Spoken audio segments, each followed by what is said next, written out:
just wants to be around positive people. You got to let them know why you're doing this, and so it can resonate with them. Exposing people is everything. Your job is to expose. It's a numbers game. You can't judge potential. You never know who needs you. You never know who's going to be good at this. You never know who's going to say yes. So your job is to cast a wide net, right? It's to offer it to everybody. And that everybody, and think about it, everybody could be a potential brand partner or potential customer if you are out there intentionally connecting. You know, a lot of times what happens with us is we'll be somewhere, wherever we go, we're at the gym, we're at the coffee shop, whatever, and we might stand next to someone on the treadmill and, you know, we might think, wow, that's a cute haircut, or those are cool shoes, or wow, they're really in shape, or whatever, and we don't ever say anything to them.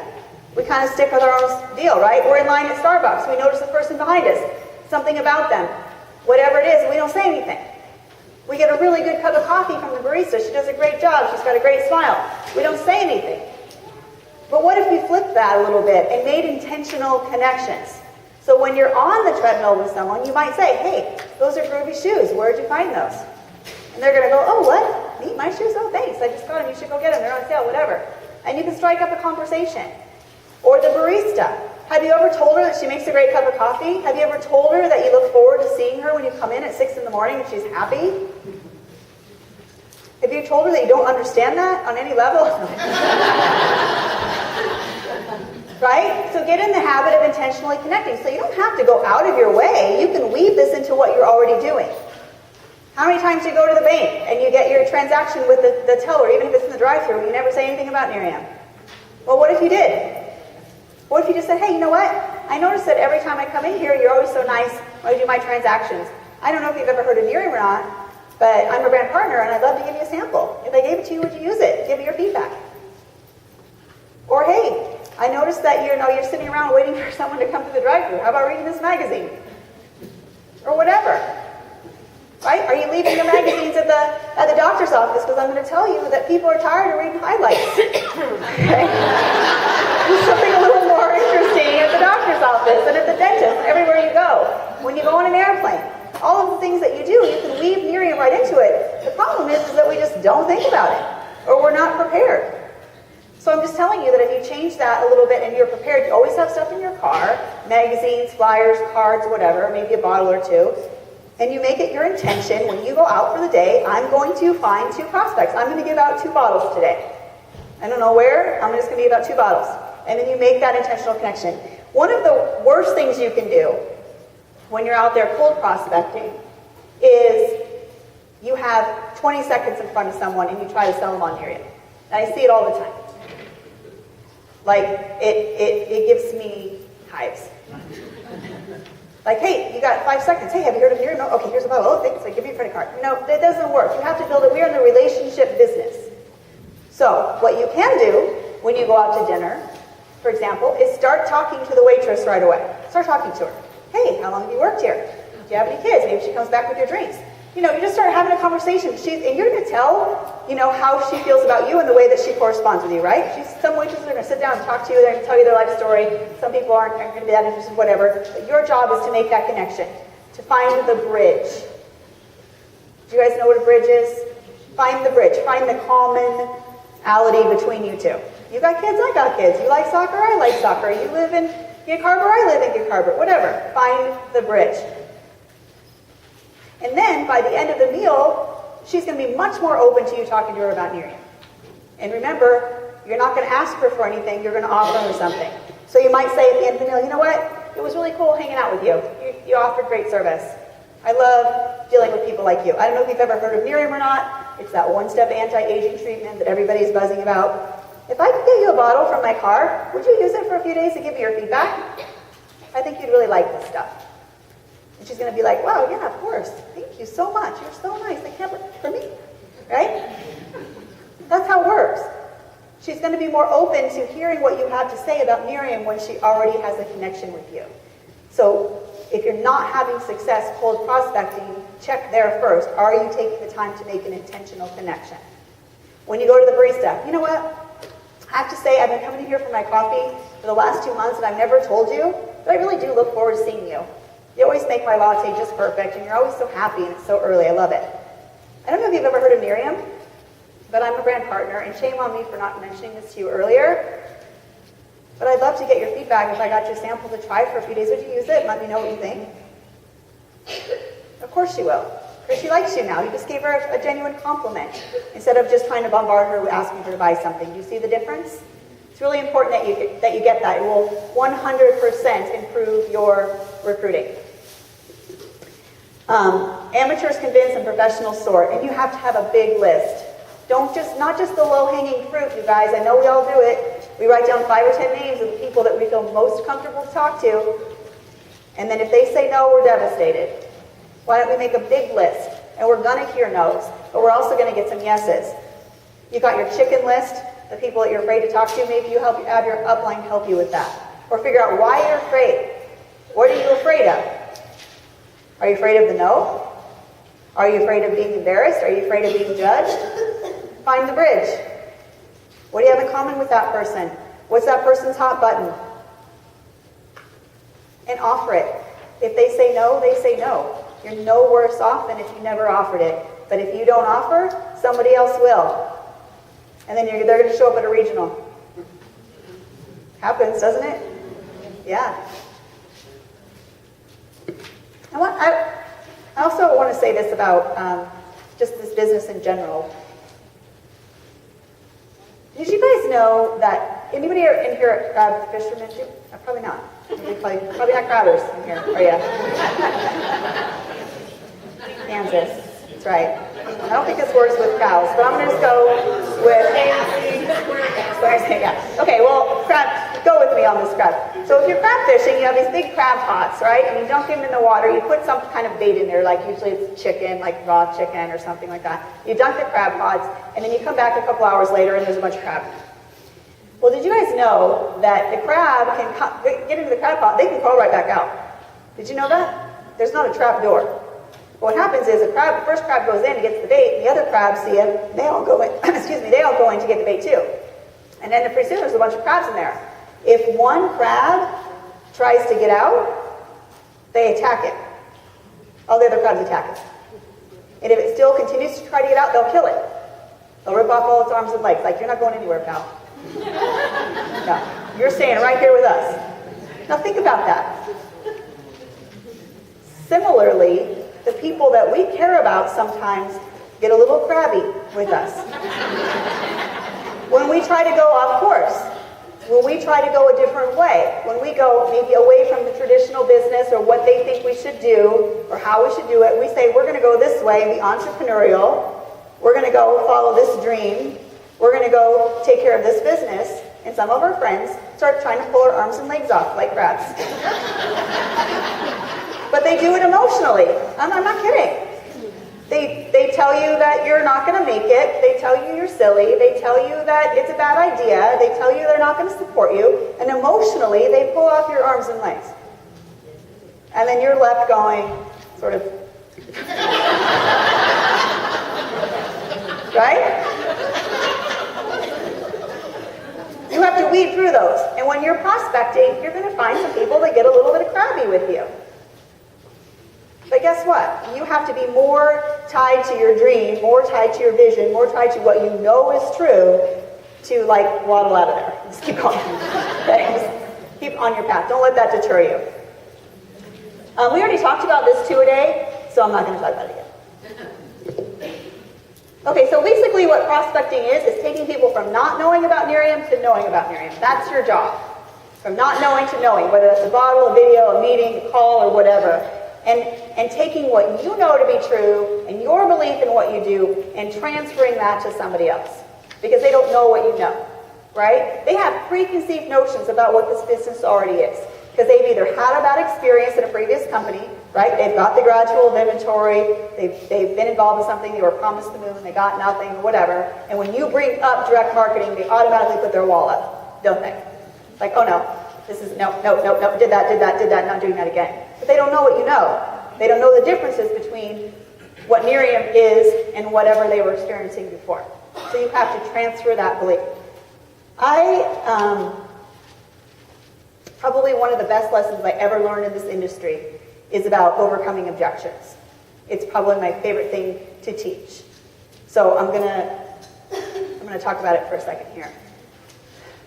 When somebody gives you an objection, whatever it is, I don't have time, I don't have money, I don't know enough people, I'm not a salesperson, I'm no good at this, right? Those are common, I don't have money. All that an objection is a psychological smokescreen because they have bad information or they've had a bad experience. Okay? And if you can master this, this will change your business. So listen up. I'm going to drop some knowledge. Okay. Now I'm serious. This is good. Oh, this is so good. Okay. How you work through that is a 3-step process. You have to validate it. Some of you guys know, always like nodding head. Neutralize it and move forward. Validate, neutralize, and move forward. And incidentally, this isn't in the slides. This is a Sarah Nilsen freebie. So, okay, this is my favorite. Validating makes all of the difference. If you make dinner for your husband and you're so excited about it, you have the candles, the steak, whatever, and he's golfing, and then he gets home late, and the dinner's getting 6 o'clock comes around, 7 o'clock, 8:30 rolls around, he comes home, you're upset because the dinner's cold, the candles are waxed all over the table, and you're like grumpy pants, right? If he comes in, he's like, well, excuse me, sorry, I didn't realize that I had to call you, I was on the 18, whatever, he's all kind of defending himself, then you get more and more angry, right? Yes. But what if he comes home and he's like, you're right, I'm sorry, I should have called you, I apologize, let me make it up to you. You can't really keep arguing with him, because he already said he was sorry and you were right. Right? So you can't just keep going, yeah, but, no. It's like, okay, the conversation's over. You can pout a little bit, ask for a back rub, but that meeting is adjourned, okay? Same thing with our prospects.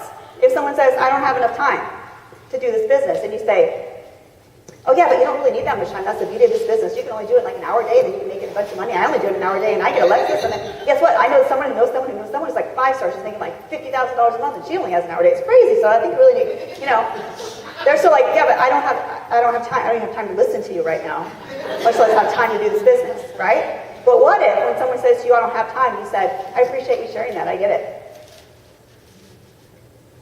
They're like, what? All you're doing when you validate someone is you're saying, I heard you. I hear what you're saying. I'm on your side.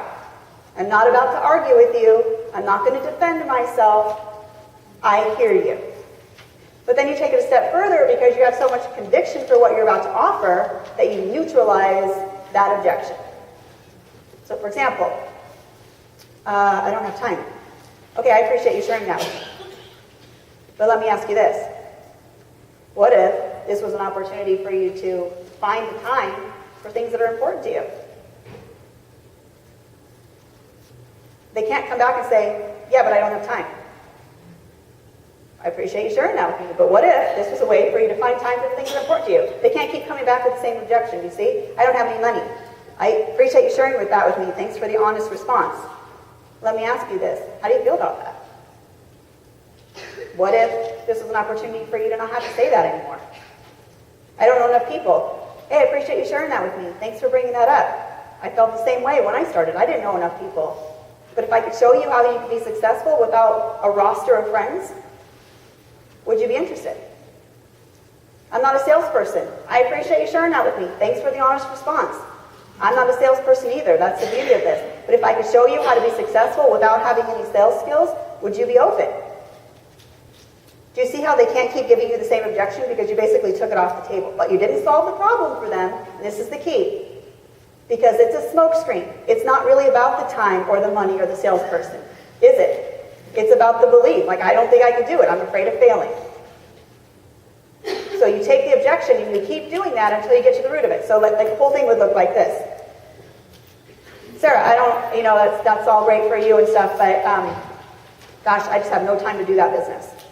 I would say, hey, thanks for sharing that with me. I appreciate your honest response. Let me ask you that. How do you feel about that? What if this would be realistically a way for you to find time for the things that are important to you? You know, at the end of the day, whether or not this ends up being right for you is up to you. But if you're open to hearing about it, at least you'll understand how you can fit it in. Sarah, that sounds great. I don't have any money. Great, I really appreciate your honest response. Thanks for sharing that with me. I get it. When I started, I didn't have the money either. But what would it mean to you if that would be the last time you ever said that? Whether or not this ends up being right opportunity for you is up to you. But if you're open, at least I can show you how you can get started with at making money right away. They can't come back and say, yeah, but I don't have the money. Yeah, but I don't have the money. Because you just said, what if I could show you how you could do this without money? Or without a lot of investment, or get your money back? What if I could show you how to do this without a lot of time? What if I could show you how to do this with no friends? What if I showed you how to do this without any sales skills? Do you guys see? Where people get stuck is they forget to validate. It's more of a, yeah, but you don't need it. Yeah, you don't need a lot. Oh, it's only $250 now. Oh, it's great. It's only $250 now. Oh, yeah, but you don't need to know a lot of people. Oh, yeah, but you can still do great by this, this, and this. They need to know that you heard them first. So you have to validate them, step one. I appreciate you sharing that with me. Or thank you for your honest response. Or thanks for bringing that up. The next phase is validating. It's, what would it mean to you if... ... Or, I get it, I felt that way too, how about if I could show you? And then the last part is, whether or not this ends up being right for you is up to you, but if you're open to getting the information, at least you'll see how you could do it with no money, you could do it with no friends, you could do it with no time, why it's working for me, or whatever. If you feel like you're getting the runaround, because here's the deal, if time really is the issue, they're going to say, great, show me how to do this with an hour a day and I'm in. If it's really about money, they're going to say, great, show me how I can do this and make my money back right away. If it's not really, if it's just a smokescreen, they're going to give you another objection. Yeah, but I still don't have time. You start over. Oh, great, okay, I get it. But if time and money weren't an issue, is this something you'd want to take a look at? Whether or not it ends up being right for you is certainly up to you, but at least you'll understand how you can be successful at it in your current situation. If you feel like you keep getting run around and you don't really know what end is up, then the question to ask is this. On a scale of 1 to 10, how interested would you say you are in pursuing looking at this? Or how interested would you say you are taking a hard look at this? You have to make them comfortable to tell you the truth. Otherwise, you're just going to get lip service. Make them comfortable by giving them the out. On a scale of 1 to 10, how serious are you at taking a hard look at this? Or like Anna said to me, if the timing was right, the numbers were right, the people were right, the product was right, if everything was right, if all the moon and stars were aligned, how interested are you in this business? And then someone's going to say, you know what, I'm a 5. Okay, great. Is there anything specific needs to happen for you to be a 10? I'm a 1. Great. Can I keep you updated on what's going on with our company? Or I'm a 9. Great. What do we need to do to get you to a 10? Do you see? But don't just say, oh yeah, my friends just won't want to do it because they're too busy, or because they don't have the money, or because they don't have enough people. Because most of the time, that's not really the truth. They're just scared of failing. Or they think they have to know X number of people, or have to have this much investment, or they have to keep reinvesting every month, or they have to be really good at sales in order to be good at this business, because that's what happened in their last company, or that's what happened with their neighbor. Okay? Okay. So, piquing interest is just a sentence. It's a Facebook post. It's a blurb. It's a text. It's a quick call. It's an invite to an opportunity meeting. It's quick. It's, hey, have you ever heard of Nerium? Oh, you haven't? I can't believe I get to be the one to tell you. This is awesome. Seriously, isn't it? Wouldn't it be? Yes. Yeah, so act like it. Okay. Oh, be normal. Yeah, let's be normal. If you started dating someone, or you'd asked someone out on a date and they said yes, at the end of the date, and the guy proposed to you, you'd think that was creepy. Wouldn't you? Or maybe you'd like that, I don't know. Okay. Right? Most of us would think that was a little creepy to get proposed to at the end of the date. So don't be creepy. When you're first introducing someone to something, you're not going to try to close the deal with them in the first 5 minutes and ask them for their credit card. Don't try to get hitched in the first 5 minutes of meeting someone. That's creepy. So you want to be normal. Complimenting people. People listen up when you compliment them. Right? When people say, Sarah, you do a good job, I'm like, really? Thank you. What's your name? Oh, so nice to meet you. Thank you for saying it, right? You guys have talked to me. You notice that. I really do appreciate it when you guys say, I do a good job. So when I leave, everyone can, follow, just say, you did a good job. You did a good job. Oh, you did a good job. And I'll be like, right? Same kind of a thing. People, when you compliment people, they listen to you. They're like, oh, I kind of like this chick. I kind of like this guy, right? So make sure that your compliments are genuine, and you're finding that bridge. I really like your haircut. I really like your muscles. I like your car. Oh, I noticed you were super sweet with your child. Or I love the way that you addressed that person. Or thanks for making me a good coffee. Or thanks for folding my laundry like that. Or whatever it is. Okay. And you have a bit of a sense of urgency. You got to be a little bit excited about it because you know this is moving quickly.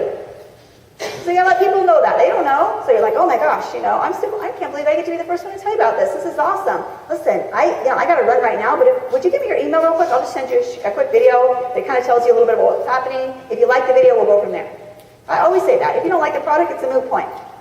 Kind of give that takeaway a little bit. Let's just watch the video and go from there because they're used to people trying to get them to do something versus offering them something. So you're gonna be the opposite. You're gonna be the person that's like, hey, your posture is, I don't need you, you need me.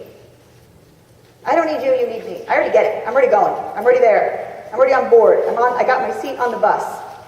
If you want to come, then great. I'm going to help you get there. But otherwise, I got other people I got to talk to. You're not going to sit there and beg someone to listen to your video. You don't have to. When you go to the BMW dealership, they don't dicker on the sticker.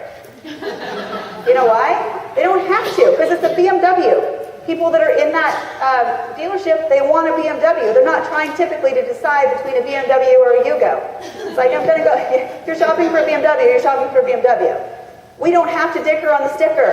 We don't have to sweeten the deal. We don't have to offer a bunch of free products. We don't have to offer balloons and cupcakes. We don't have to do any of that because we have Nerium. That's it. That's all we need. Yeah. That's your posture. I already got it. I'm already going. You want to come? Come along. Hurry up. Okay. Yeah, I think I said that. So your warm markets, the people you know, the cold market people you want to know, which might be the bank teller, the lady at the Starbucks, the person that you see at the gym, the bus driver, people that maybe you don't always talk to. You got to make it an intention to connect. And I don't mean dropping Nerium on them. I mean making that connection first. It's really, really important to make that connection first. Oh God, you know what? Sometimes I just want to, that's what I just said. It's about building relationships. It's about connecting. We are in the relationship marketing business. Otherwise, we're just retail, right? Otherwise, you could open up the back of your car and hand out Nerium. That's not how we do it. So, good job, Sarah. Okay. Seriously. Didn't I say that? You're so awesome. You did such a good job. So it's not wow. You may or may not, seriously, I'm having a moment right here. You may or may not be interested. Didn't I say that too? This may or may not be for you, but at the end of the day, at least you'll know why I like it. I'm blowing my own mind here. All right. You've listened before. Wow. Okay, so social media. So this is some people that come into this business say, I don't want to use Facebook for my business. I don't want to use Facebook, no. Right? I don't know why. I know that in my other businesses, I never used Facebook, I guess. I don't know why. I just did it. But this is a much bigger presence on Facebook. Facebook works. And like Lori said, you might not have a lot of likers, especially right away, but you do have a lot of watchers. And I bet everybody in this room, if you've been in this business for any length of time, knows somebody who never liked any of your things, never commented or whatever, and then all of a sudden 6 months later you get a private message. Okay, tell me what's going on with Nerium. I'm ready for Nerium. Are you still selling Nerium? Can I do Nerium? There's a couple of tips I want you to know about Facebook. First of all, you got to use it. It only works if you work it. And that means posting it on a regular basis. Every post doesn't have to be about Nerium. You can put pictures of your salad, you can put pictures of your dog, or whatever up, but you need to be posting something about Nerium at least a couple times a week, and I'll tell you why. Because when somebody is ready to take the plunge with Nerium, they're going to go with someone who they feel is serious. And the people who are posting most often are at least appearing like they're serious about their business versus someone they're like, I wonder if they're still doing that. I think she used to be, seems like 6 months ago I saw something. No, it needs to be the person who continues to post. And it might not be the person that they have the most, the best relationship with. I've had people that have texted me for information about the business because they want to sign up with me because they get it that I'm in it. but they have better relationships with other people, but they're just kind of in and out, have one foot in, one foot out. And they want to be supported by and working closely with someone who is doing well and doing it consistently. So you want to give that impression to your fan base that you are consistent. So it could just be a quick before and after photo with a message about free samples. Hey, I just got my free samples in, like we talked about.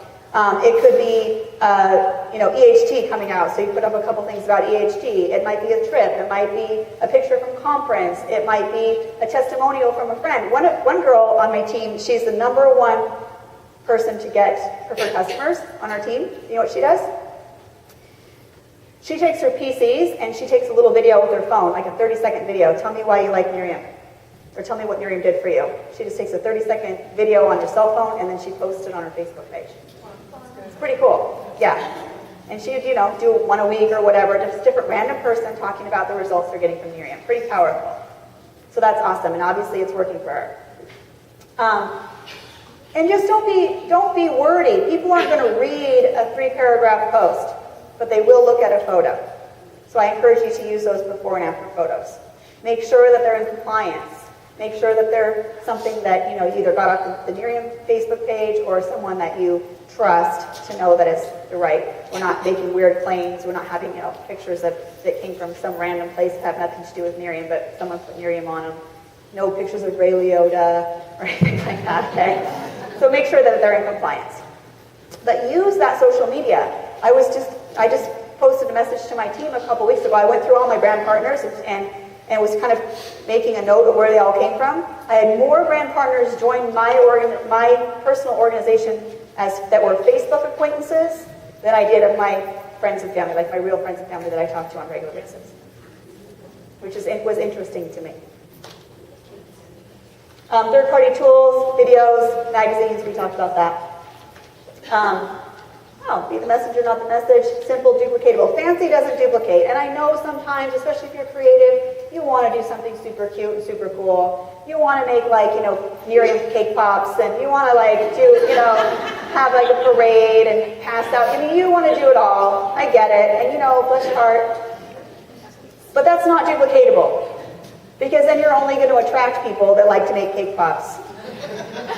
And the majority of people don't know how to make cake pops. Well, I'm speaking from experience of the fact that, the only reason I have a kitchen is because it came with my house. So, anyway, be as duplicatable as possible. Dumb it down as much as possible. Be as simple as possible, because that's going to attract people who are busy, people who don't have a lot of skills. They're going to look at you and go, oh, wow, that's all she did was hand me a bottle of video. I can do that. And I can do it better than her. That's what you want people thinking, right?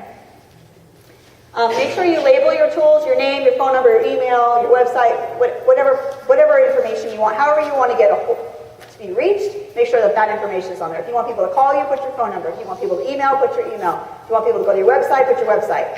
But I encourage you to put another form of contact besides just your website, because some people want to be able to call you or want to shoot you an email.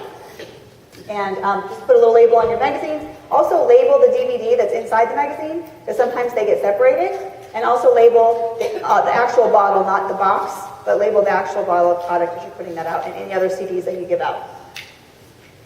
Our capture pages, how many of you guys use capture page? Okay, good. I think that there's 2 schools of thought on it. If it's working for you and you like it, use it. If it's not working for you, use your regular website. Personally, if I go anywhere and I have to fill out a bunch of information, I don't want to do it. I'm done. I'm moving on. So you don't want that to be the only place that people can get a hold of you, just in case they're like me and they don't want to fill out all that information because they don't know what's at the end of that rainbow, right? They don't know if that means you're going to get a bunch of spam. They don't know, that kind of a thing. But just make sure that you know username arealbreakthrough.com or username theneriumlook.com. Next gen for Yepers, and then we have an EHT one now, right? What is it? Buy Nerium EHT, and I think that's just for the pre-sale. It only starts on the Friday. Yeah. So if you need to send somebody to get Nerium EHT, it has its own website. Did you guys know that? They're not going to be able to get it from your other page. BuyNeriumEHT.com. It's your name, your username, then the dot, the buy. Yeah. Username dot buy neriumeht.com, and it was in your corporate email, so you can read that. And then follow up. The fortune's in the follow-up. We all know that. You can give out 25 bottles, and you might have 10 people that want the product, but if you don't follow up, they're not going to call you. How many times have you guys wanted something or thought to yourself, if they ask me, I'll get it. Or if they offer it to me, I'll take it. But, I'm not really that motivated to go up and really ask for it. Right? Does it happen to you guys? It happens to me all the time. So just because they don't come running up to you, begging you to sign them up, doesn't mean they're not interested. You have to ask. Ask. Every time you do a market party, or RRP, I always encourage my brand partners to follow up the next day, call every single person who showed up, thank them for calling, and ask them the questions. Hey, are you ready to give us a 30-day run?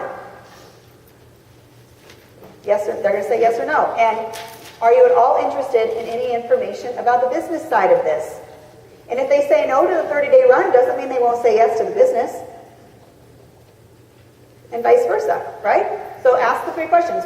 Tell me, hey, thanks for coming. What'd you like about what you heard at the meeting? Are you ready to give this a 30-day run? And are you ready for, or would you like some more information about the business side of this?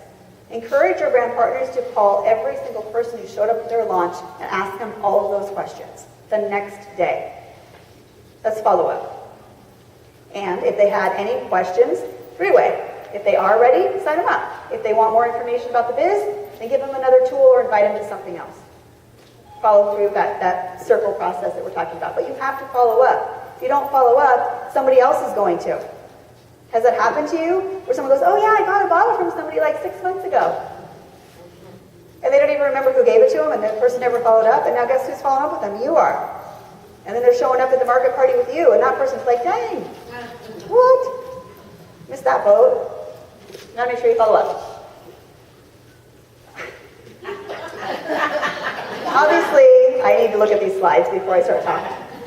Okay.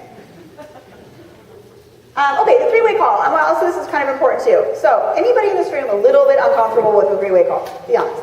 Yeah, okay, I was too. I get it. I appreciate your honest response. But what if I could show you a way that a 3-party call can really transform your business? Would you be open to listening how to do it? Okay. So, the 3rd-party call isn't because you don't know. The 3rd-party call is all about modeling the system so that you can show your prospect that they don't have to know everything in order to be successful. Okay? So even if you know the answer, try your best to put them on a 3-way call anyway. Especially for some of us that have been around a long time. It's hard for me, probably for Mindy sometimes, to know the answer, you want to get through this, it's hard to ask our upline or somebody else to do a 3-way call with us. But we really do have to model the system also, right? So basically, someone has a question, it doesn't matter what the question is, you're going to bring it into a 3-way call. And here's these important keys. First of all, you send a text to a couple different people saying, anybody available for a 3-way call, with a brief description of what's up. Because if you would text me, do you have time for a 3-way call? My first question is always, what's the scoop? I want to know, is this going to be a quick call? Is this somebody that, I always want to know a little bit about what's up. So you might say, hey, anybody have time for a 3-way call? It's my friend Rose. She watched this video. She's interested, but she's worried she doesn't know enough people. Great. You text it to a couple people at once because if one person can't do it, then you have multiple people that are going to be available. Someone will text you back, yes, I can, or whatever. Okay? Then you're going to make sure that the prospect has watched a video, been to a meeting, or been exposed to some kind of, read the magazine or whatever. It's not enough to say, I sent her the video. Did she watch it? Or I gave her the magazine. Did she read it? If the prospect has not had a tool, unless they have a very specific question, it's not time for a 3-way. Because the job of a 3-way is not to explain our whole program. The job of 3-way is to tell our personal story or to answer some follow-up questions that they might have after looking at our information. But really, don't bring a 3-way to someone if that person hasn't been exposed to a tool. Does that make sense? Video, whatever. Okay. You're going to make sure that the prospect is ready, and you're going to get the prospect on the phone first. Because you don't want to waste the expert's time if you call the prospect and all of a sudden they're not answering, right? So you call the prospect first, get them on the phone, put that call on hold, and add in your expert. And you're going to edify your expert and vice versa. So you might say, hi, hold on one second, let me get my friend Sarah on the phone real quick. You're going to put your prospect Mary on hold, call me up, say, hey Sarah, I got Mary on the other line. She's the one I told you about that really wants to do this business but is worried about timing because she's so busy. She went to the market party with me last week. So I know who I'm talking to, remind me, because I got a lot of freeways. Then you're going to click us together and say, hi Mary, I was able to get my friend Sarah on the phone. Thank you, Sarah, for getting on. I know you're busy. I appreciate it. Sarah is a 2-star national marketing director. She's part of my upline support. She loves helping people. She's a kick in the pants to work with, I got to say. And she knows a lot about how you can build this into your busy life. So I wanted you guys to chat. Sarah, this is my friend Mary I told you about that's looking at the business, but she has some time restrictions. So I'm going to go ahead and mute myself out and let you guys chat. Make sure you mute yourself out. The worst thing you can do is interrupt your expert by inserting your opinion in your verbiage, because then why do we need the expert? You just unraveled all of the credibility, right? So make sure you mute yourself out. And please do mute, don't just not talk, mute. Because you might be tempted. Right? I've seen it. Right? So mute. And let the expert and your prospect talk. When the call is over, you can tell it's over, they're wrapping up. The expert will, be guiding them to what to do next. Unmute yourself.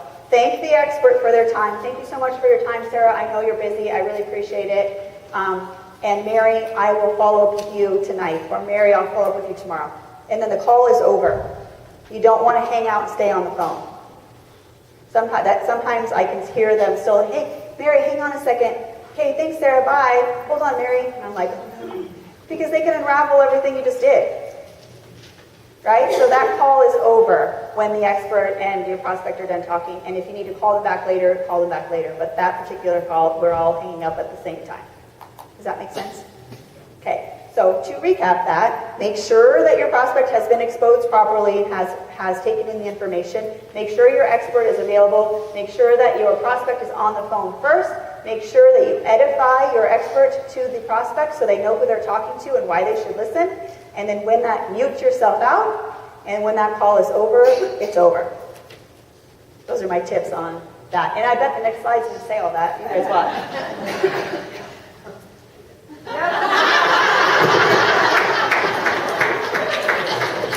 Okay. What? I don't even need this.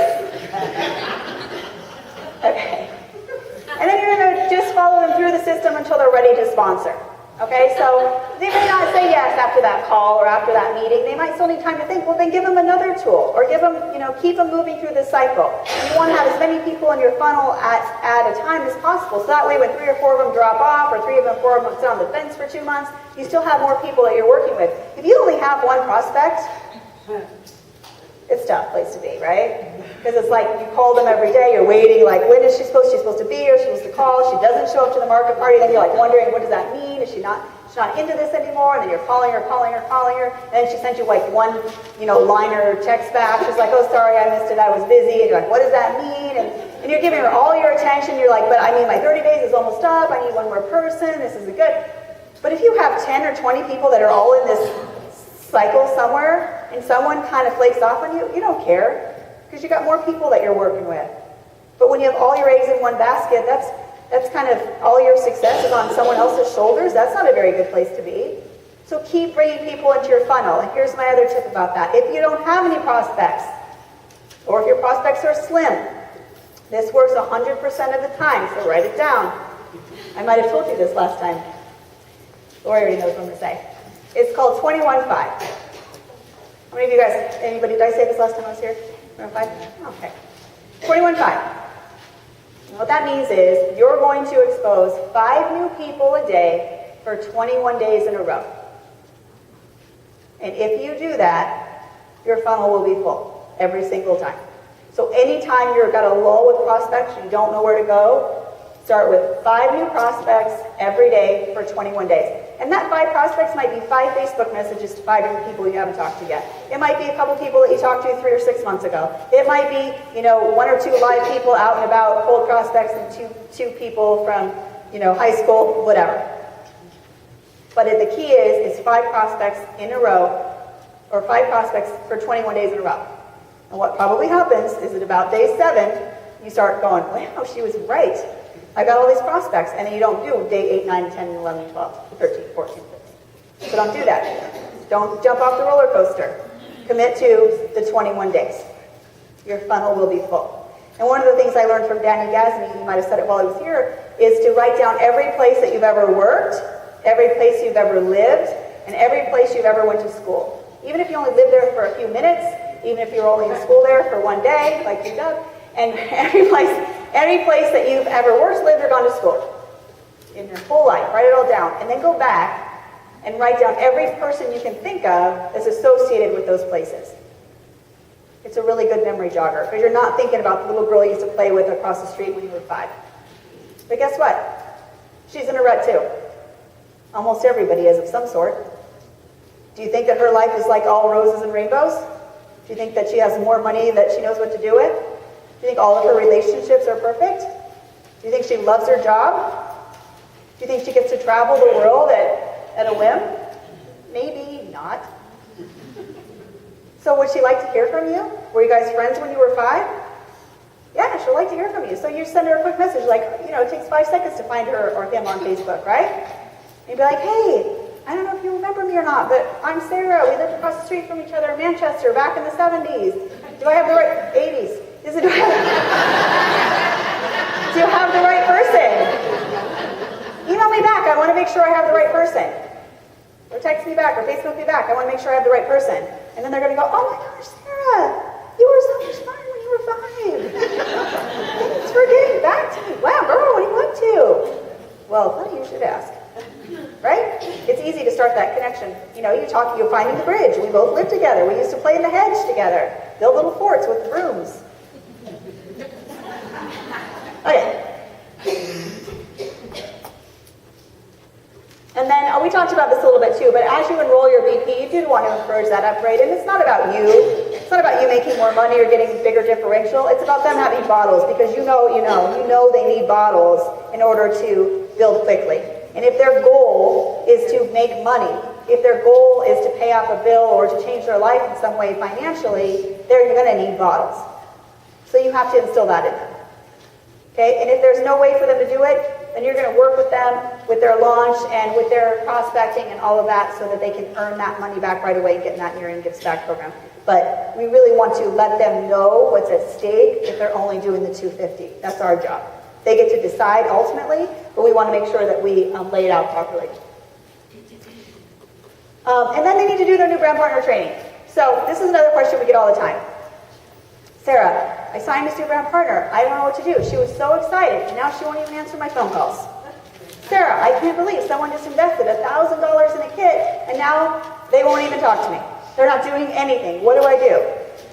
How do I get this person to come to regional? How do I get this person to do this? How do I get this person to do that? How do I get... You don't. You don't. Motivation has to come from within. You can inspire someone, but you can't motivate them. Motivation is always internal. Okay? They're either going to show up or they're not. Problem is when you own it. When you own their failure or their lack of interest. And you're the one that's stressing out about it. They're not. They're sleeping like a baby. You're the one that's up at night. What do I do? What do I do? How do I get this person? What do I got to do? So, when you sign someone up and you tell them you need to log into your back office and do your new brand partner training in the next 48 hours, can you do that? And they say to you, yes, I can. Then you're operating under the intelligence that they're going to do it. But if they don't, that's not on you. Your job is to give them the tools and resources so they can be successful. But they have to take action. You can't do it for them. You can't want it more for them. It's the same thing we talked about earlier. So if someone doesn't do their new brand partner training in the 48 hours they were supposed to do you sit down with them one-on-one in Starbucks and explain the whole new brand partner training to them? No. You say, okay, great. I see you didn't get your new brand partner training done. When are you going to have that done? Let me know when it's done. Call me on Friday when it's done. And you're moving on to your other stuff, your other people you're working with, or your other prospects. You can't let them slow down the train because they're not doing what they said they would do. Now, you can't, the same way, you can't say, hey, you need to do that new brand partner training by 6 o'clock tonight. Cool? I mean, if it's not cool with them, you got to get the agreement. You got to be on the same page. They got to say, can you have that done by Friday? Can you have that done by tonight? Or when can you have that done by? Let them tell you. Great. Okay, so what I hear you saying is you're going to have your new brand partner training done by Wednesday night. Perfect. Call me then. Or let's set up a call for then. And if you call them on Wednesday and the new brand partner's training isn't done, then that conversation is over until it's done. What can you do with them if they have another training? Right? Yeah. What can you do with them if they have another training? There's nowhere to go. You're not going to skip over that and go, okay, we'll get back to that later. Now let's talk about this. The training is the fundamentals, it's the basics, and what they're doing is showing you. So here's the key. You reward their action with your time. You reward their action with your time, not their results, because some people will try and still not get anywhere, and I'm happy to help them all day long till they get it. It's their action. If they watch the new brand partner training and they're still stuck, they're going to get all the time in the world. If they show up to the regional and they're still stuck, they're going to get all the time in the world. But if every time you talk to them, it's like it's baseball, it's I've got a runny nose, it's my husband's head hurts, it's I need the chickens are laying eggs. Sometimes I don't know where this comes from. And all these reasons why they can't, then okay, then you need to let me know when you're ready. Because you're moving on, you're running a business, right? If you were an employer and your employee didn't show up, would you keep paying them? No, would you like go to their house and pick them out of bed and beg them to come to work? No, you go find somebody that wants to work. There's a lot of people that want to work. So new brand partner training is the first step. If they're not going to complete the new brand partner training, then you're continuing to move on. Your job is not to sit down and do their training for them. Their job is to get online. Teach them to be system dependent, not people dependent. Otherwise, you are building an orphanage. And every time you're not there, they don't do anything. If you're not calling them and reminding them 10 times to come to the meeting, they don't show up. What happens if you get hit by a bus? What happens if you get sick? Is their business over? Don't build an orphanage. Okay. So 10 core tracker. How many of you guys are tracking your 10 core? Awesome. 10 core. This is going to be hard. This is 10 weeks. We all get excited when we're at conference and we're like, 10 core, yeah. And we're tracking. We've got our accountability calls and we're like, check. 2 weeks in, we're not checking anymore. Some of us stick around for 2 weeks, but 5 weeks in, no more checks. What was that again? 10 core, what's she talking about? Right? So you really have to stay on the roller coaster, stay the whole ride.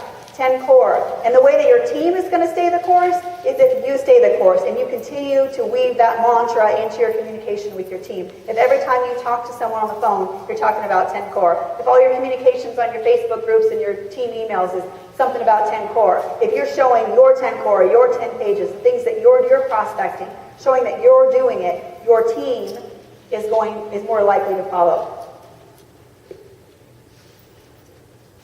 Yep. There are 7 days in a week, so you guys know. I don't know what that slide is. Oh, and there's 30 days in a month. So. Okay.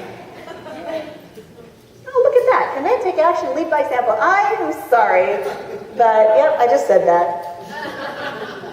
Okay, perfect, that's it. Okay, so here I was trying to figure out where that all ended. So I guess my best advice to you is this. Like, first of all, you showed up today. And in the 10 core, isn't that what most of it is showing up? So let's just give it up.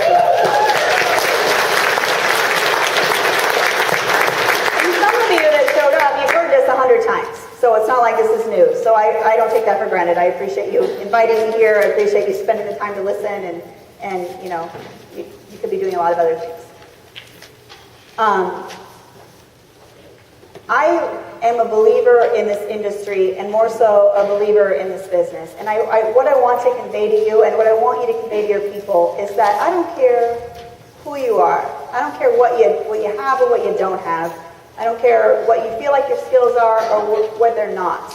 You really are in the right place at the right time. And if you stay committed, if you stay on this ride, there's no way to lose. And there really aren't a lot of other opportunities that can say that with conviction. There are not a lot of other things in your life, probably, that can say that with conviction. And when you're out there prospecting, you're going to hear a lot of no. You're going to have people get a little crabby with you and try to rip off your arms and legs.